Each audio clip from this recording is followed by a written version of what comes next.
ओम नमः सिद्धेभ्यः।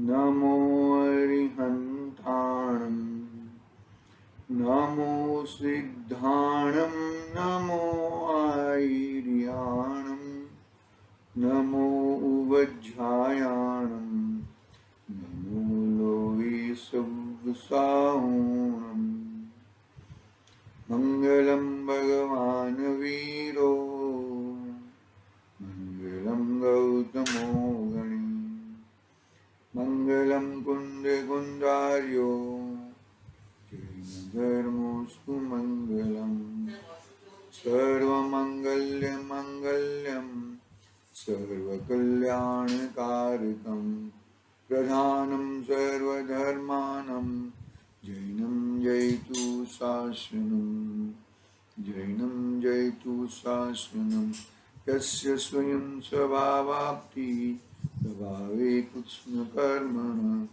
तस्मै संज्ञानरूपाय नमस्तु परमात्मने नमस्तु परमात्मने चेतिले चेतन चेत्या विना केम चालसे।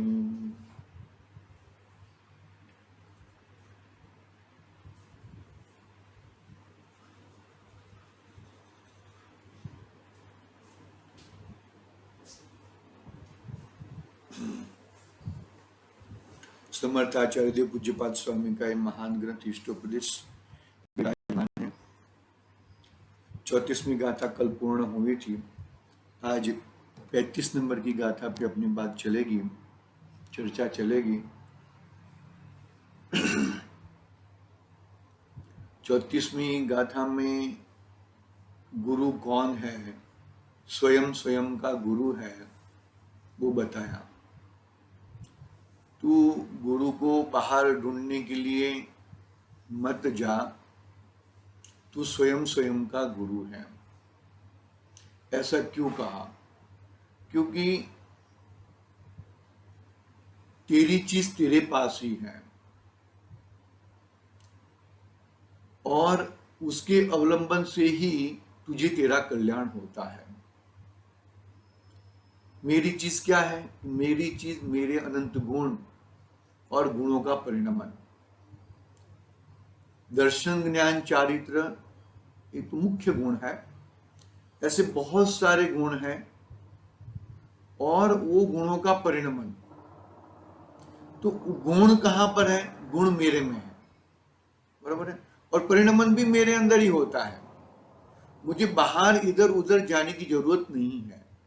तो निमित्त है, निमित्त इतना बताने लिए है, लेकिन वो चीज मुझे समझ के समाधान करना है।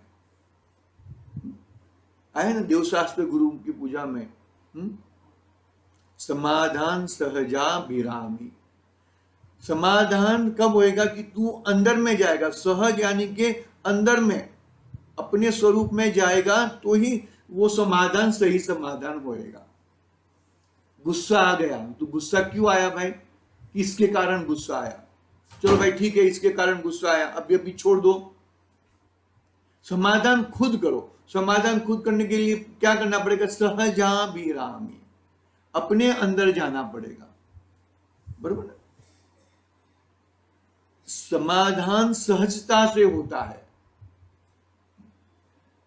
में कोई कंडीशन से समाधान कभी होती नहीं है। एक कंडीशन से समाधान नहीं होता। वो तो कंडीशन तो वापस चेंज कर देता है, वो कर देता है। समझौता सहजता से होता है।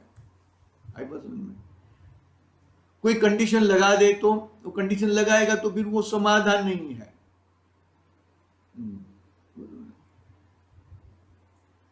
क्या बात चल रही थी अपनी? 35 नंबर की गाथा की उत्थान का हम पढ़ रहे थे। वहां पे शिष्य ने ऐसा प्रश्न किया कि आपने तो सब कुछ उड़ा दिया, स्वयं का गुरु है ऐसा कहकर, धर्माचार्य हैं, बाकी सब आचार्य देव हैं,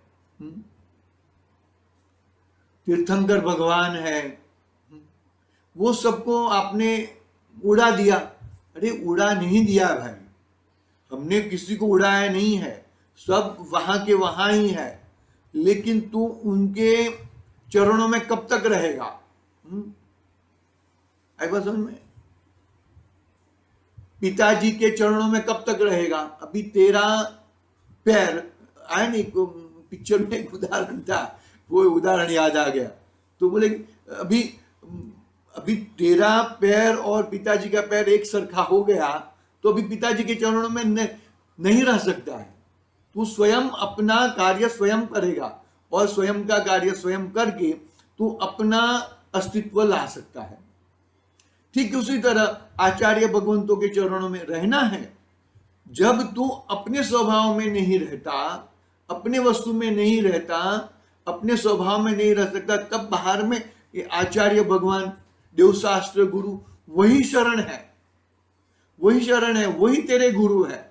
लेकिन कब तक? कि जब तक तू अपने स्वभाव को नहीं पकड़ लेता तब तक।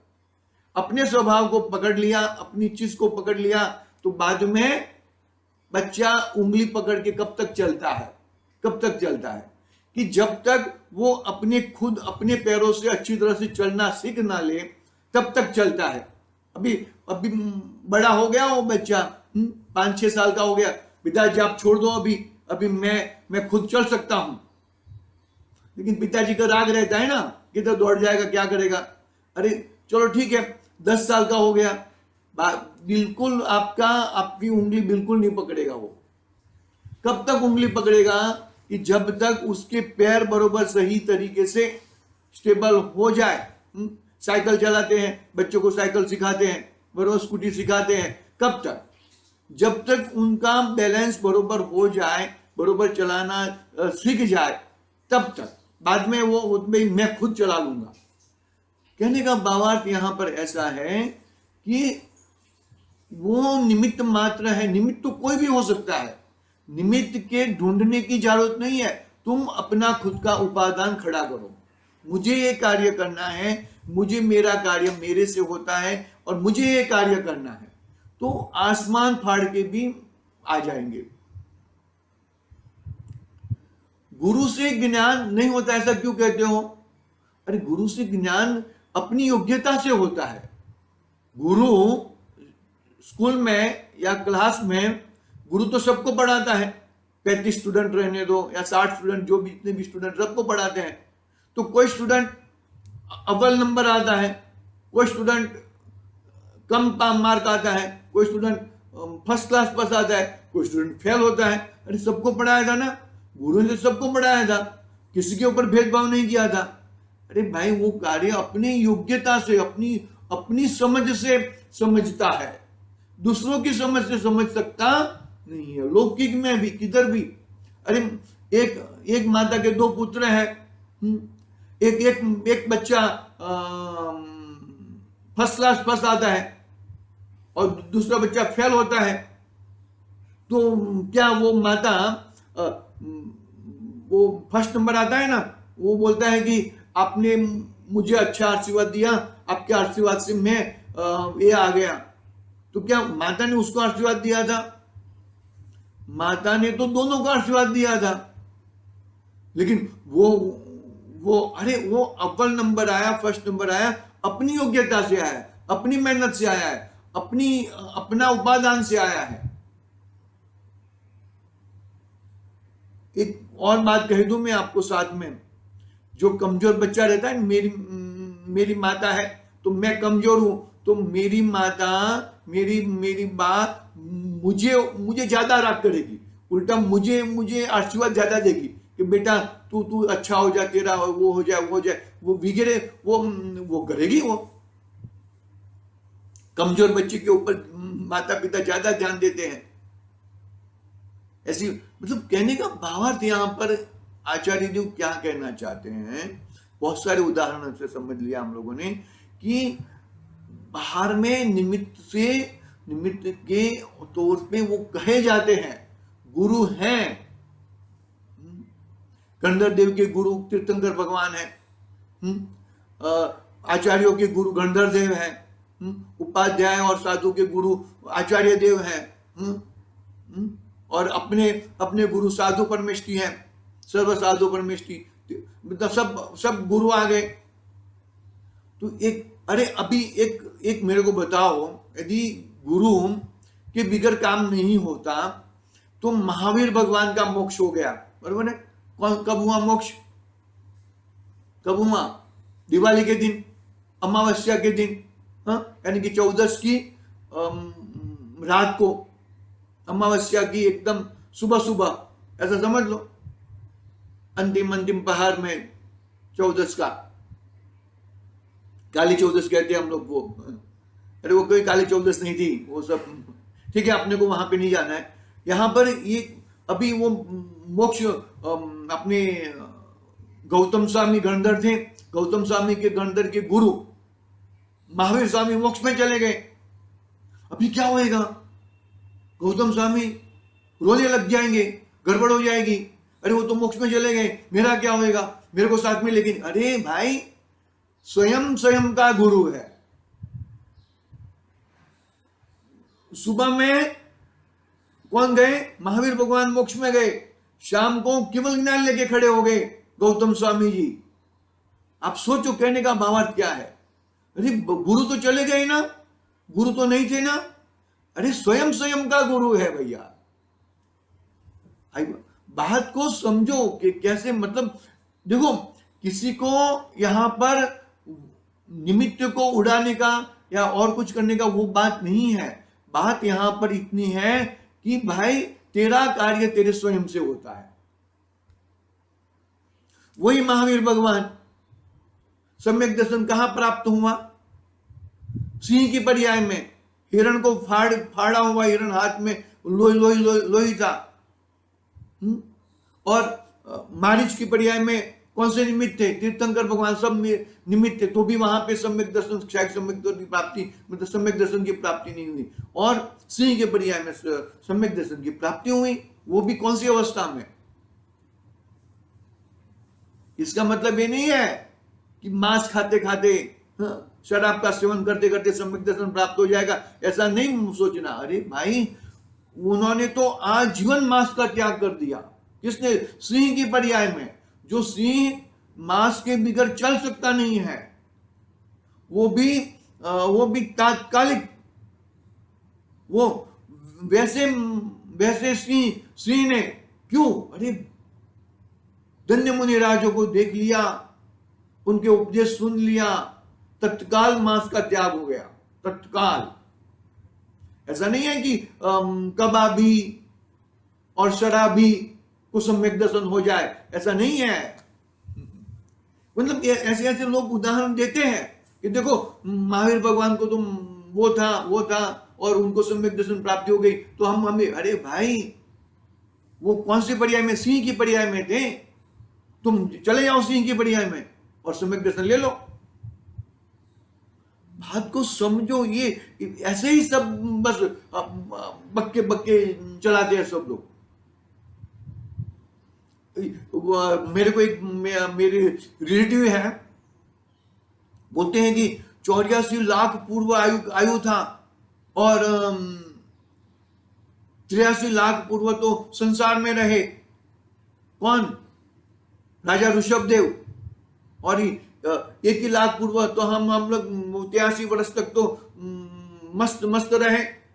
83 वर्ष की उम्र में तो नीलांजना का नृत्य देख रहे थे।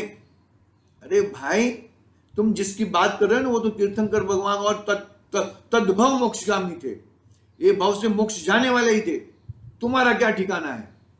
तुम लेके आओ इतनी बड़ी आयुष, तुम्हारा क्या ठिकाना है? मेरे को बताओ, तुम्हारी कल का भरोसा है क्या? उनका तो 84 लाख पूर्व का आयुष निश्चित था और तद्भव मोक्षगामी थे, सम्यक सहित थे। तुम क्या हो? किसके उदाहरण दे रहे हो भैया? बात को समझना नहीं है और बस हक्के बक्के करना है, क्योंकि समझना नहीं है, संसार में रहना है, इसके लिए हक्के बक्के करेगा, कुछ भी बोलेगा। यहां पर बाहर में गुरु कब तक है? कब तक है? जब तक तुम अपना स्वयं का आश्रय नहीं लेते तब तक। सच्चे वितरागी देवशास्त्र गुरु। जब तुम अपने स्वभाव का आश्रय ले लिया, फिर अन्य कोई गुरु की जरूरत ही नहीं है। स्वयं से ही कार्य, मतलब कहने का भावार्थ ये है यहां पर कि स्वयं से ही कार्य होता है, तेरा स्वयं के पुरुषार्थ से ही कार्य होता है। स्वयं के पुरुषार्थ से ही कार्य, पुरुषार्थ सिद्धि उपाय है ना, उसका भी अभ्यास चल रहा है। स्वयं के अभ्यास से ही कार्य होता है, और किसी के अभ्यास से कार्य होता नहीं है। बस चाहे कितना भी निमित्तों को खड़ा कर दो, निमित्त को खड़ा करने से तुम्हारा कार्य लगने वाला नहीं है। बरोबर। इस तरह अपनी उत्थानिका की बात हुई थी कल, हम थोड़ा उत्थानिका यहाँ पे लेते हैं गुरुदेव के माध्यम से। देखो यहां पर शिष्य आक्षेप, किसका आक्षेप? आचार्य देव के ऊपर आक्षेप करता है। आक्षेप सहित कहता है कि आपने तो सब कुछ उड़ा दिया, गुरु की सेवा, धर्माचार्यों की सेवा, ये सब उड़ा दिया, ये सब अच्छा नहीं है। अरे आप सबकी सेवा को उड़ा देंगे, कैसा चलेगा? अरे तुम सेवा खूब करो, लेकिन जब तुम अपनी सेवा करोगे तब वो बाहर की सेवा कुछ काम की नहीं आएगी। उसे जरूर पुण्य, वो पहले कह दिया, पुण्य हो सकता है, अकुलता नहीं रही तो, मन कषाय रही तो पुण्य जरूर हो सकता है, लेकिन तू ऐसा मान ले कि उससे मुझे मोक्ष हो जाए, उससे मेरा कल्याण हो जाए, वैसा कभी होता नहीं है भैया।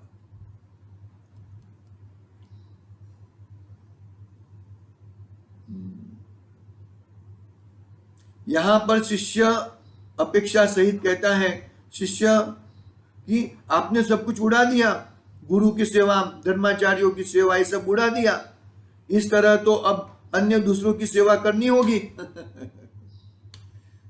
अरे भाई, उपदेश ऊपर चढ़ने के लिए कहा जाता है, दूसरों की सेवा, कुगुरुओं की सेवा की बात नहीं चल रही है यहां पर। बस में कुगुरु की सेवा करना नहीं है यहां पर। यहां पर अपनी खुद की सेवा, स्वयं की सेवा। तू दूसरा, कल एक व्हाट्सएप पे आया था, क्या आया था कि तुम दूसरे को देख के वो ये है, लेकिन कभी अपनी ओर देख के मैं ये हूं, ये ऐसा कभी एहसास किया है क्या? ऐसा कभी सोचा है क्या? ऐसा कभी सोचा नहीं है। मैं कौन हूं वो प्रश्न कभी खड़ा नहीं किया इस जीव ने। अनादि से बस गड़बड़ वाले ही काम किए हैं।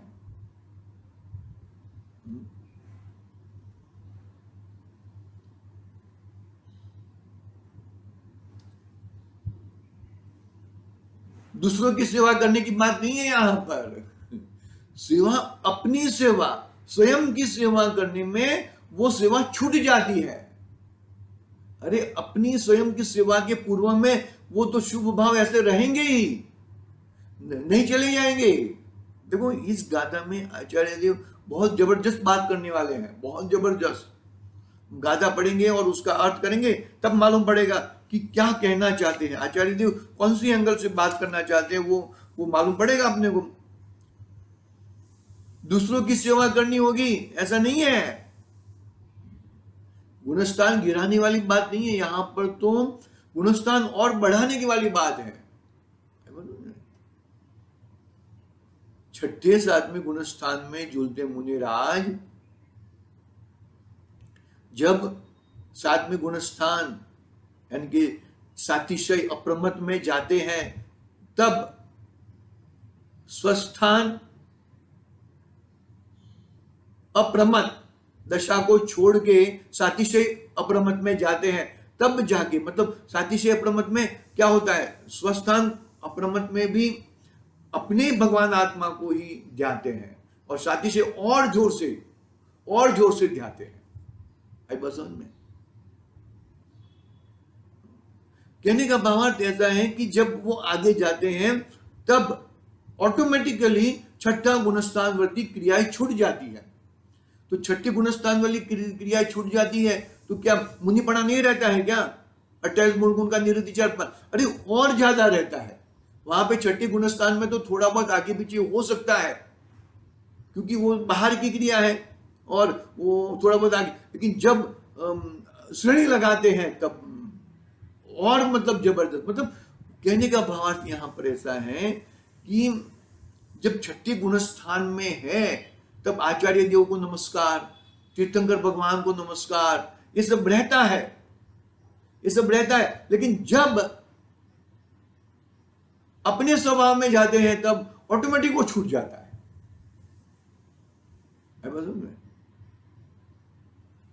क्या मतलब देखो कैसी जबरदस्त बात है, कैसी जबरदस्त व्यवस्था है। गाथा पढ़ते हैं हम, फिर आगे बात करते हैं। बहुत ही जबरदस्त गाथा है कि जो भी तू समझता है, जो भी समझ में आता है, खुद के समझ से आता है। खुद को समझना है, खुद को समझेगा तो ही तेरा कार्य होएगा। कोई समझा देगा तो ही मैं समझ जाऊंगा, वो ठीक है, लेकिन समझना तो तुझे ही पड़ेगा। बाहर में वो सब रहेंगे, नहीं रहेंगे ऐसी बात नहीं है, लेकिन समझना तुझे खुद को ही समझना पड़ेगा भैया। देखो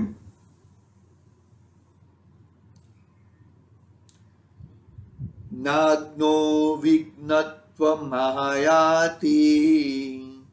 विघ्नो नाग्नत्वमुच्यति, निमित्त मात्र मन्यस्तु गति धर्मास्तिकायवत। यहाँ पे धर्मास्तिकाय की बात किए कर रहे हैं आचार्य देव। मतलब कितनी जबरदस्त बात है। अपनी उपादान से ही कार्य होता है, वो एकदम सिद्ध करेंगे। वापिस एक बार पढ़ता हूं, बहुत ही अच्छी गाथा है। नाग्नो विघ्नत्वमायाति, विघ्नो नाग्नत्वमुच्यति, निमित्त मात्रं मन्यस्तु गति धर्मास्तिकायवत्। देखो हिंदी अनुवाद पढ़ता हूं।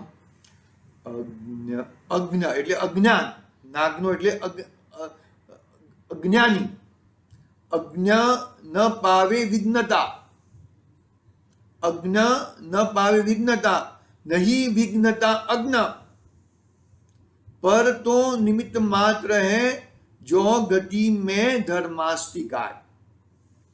अज्ञ न पावे विघ्नता, नहीं विघ्नता अज्ञ, पर तो मात्र निमित्त है जो गति में धर्मास्तिकाय। एक और उदाहरण देता हूं मैं, और क्लियर हो जाएगा। गधा के ऊपर, पीठ के ऊपर रुई का गठान भरा है। क्या भरा है? रुई का गठान भरा है। और घोड़े के गठान में नमक की बोरियां भरी है। बरोबर है? गधा तो खुश खुश है, अरे भाई मेरे तो वजन नहीं है, उसको मालूम पड़ है, लेकिन वो समझता नहीं है कि गाय का वजन है। बरोबर है? उदाहरण है, उदाहरण की ओर से लेना। और गधे को भी मालूम, घोड़े को भी मालूम पड़ गया। अभी जा रहे हैं दोनों, तो आगे एक नदी है, नदी के अंदर घोड़ा बैठ जाता है। बरोबर है? घोड़ा बैठ जाता है और गधा है, वो घोड़े को बैठा हुआ देखकर वो भी खुद बैठ जाता है। क्या हुआ हाल? अरे घोड़े का वजन खत्म हो गया और गधे का वजन और बढ़ गया। तो अज्ञानी को तुम कितना भी ज्ञान देने की कोशिश करो, वो ज्ञान नहीं ले सकता। आई बस में बहुत ही अच्छी तरह से समझने जैसी बात है। आज बहुत ही उदाहरण की बात, अपनी कुछ बात आगे बढ़ी नहीं है, लेकिन मुख्य रूप से बात यही है कि अपना कल्याण अपने से होएगा, अपना कल्याण के लिए दूसरे की कोई आवश्यकता नहीं है। समझने से समझ में आता है, दूसरा कोई कितना भी तीर्थंकर भगवान भी, महान गुरु भी आ जाए तो भी वो समझ सकता नहीं है। तो अपनी समझ से समझता है, दूसरों की समझ से समझता नहीं है। ठीक इसी तरह आज की बात यहाँ भी पूरी करते हैं, कल आगे लेंगे। आज के लिए ओम नमः सिद्धि। निज निधि निज में बता